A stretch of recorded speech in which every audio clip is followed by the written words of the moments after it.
kadar var benim ömrüm zamanım bilseydim, böyle boş yaşamazdım bir anım bilseydim, böyle boş yaşamazdım bir anım bilseydim. Deniz olsaydım eğer sahil olardım belki, mənə dalət quruyub adil olardım bəlkə, mən də Allah'a çatım kamil olardım bəlkə.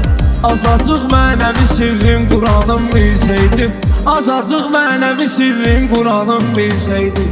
O çağırmazdı görüşlərlə gələrdim mən özüm, o evə yavrudu ki qəddim tülərdim mən özüm. Rast ki öldürmeydi qəsdi ölərdim mən özüm. Kaş ki yarın nədir fikrin gümanım bilseydim, kaş ki yarın nədir fikrin gümanım bilseydim. Orada sevgi təmindən geri gəlməzdim mən, ayrılıq eşq qəmindən geri gəlməzdim sən. Heç Hüseynin hərəmindən geri gəlməzdim mən, dəyərin oradakı bir qətrə qanım bilseydim, dəyərin oradakı bir qətrə qanım bilseydim.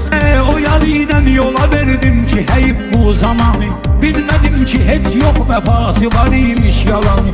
Çox eyib ki acı bitdi bizim eşqin romanı, oxumazdım bu kitabım qalanım bilseydim, oxumazdım bu kitabım qalanım bilseydim.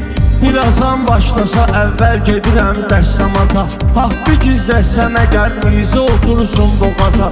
Mən də elşən həmin eşq ilə baxardım namaza, özüm alnımdakı möhrün nişanım bilseydim, özüm alnımdakı möhrün nişanım bilseydim.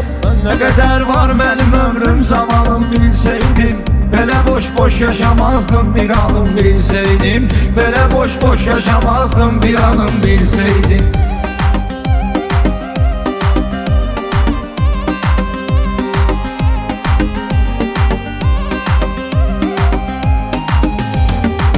Məni yandırdı fələk məcburam hazır dayanam, tək belə olsam əgər gərəkdir ki mən dayanam. Nə biləydim ki zamansız məni tərk eylər anam, mən öpərdim gecə gündüz dabanım bilseydim, mən öpərdim gecə gündüz dabanım bilseydim.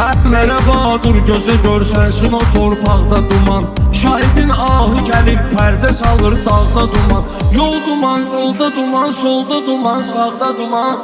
Dağdardıq Xudayarın dumanım bilseydim, dağdardım Xudayarın dumanım bilseydim.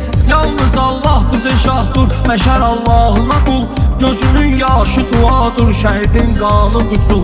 Mən o gün arzulamazdım şəhid olsun bir oğul, ağlayan körpə uşağın filanım bilseydim, ağlayan körpə uşağın filanım bilseydim. Ey qapısı barıdıçdı atam, hürmə sayılmır əbədi, bəlkə də mərdi məzar yavdəki şeytan elədi. Bilmədim mən axı dostum Rəşadın fikirləri, qoymaz idim belə olsun inanın bilseydim, qoymaz idim belə olsun inanın bilseydim. Nə qədər var mənim ömrüm zamanım bilseydim, belə boş yaşamazdım bir anım bilseydim, belə boş yaşamazdım bir anım bilseydim.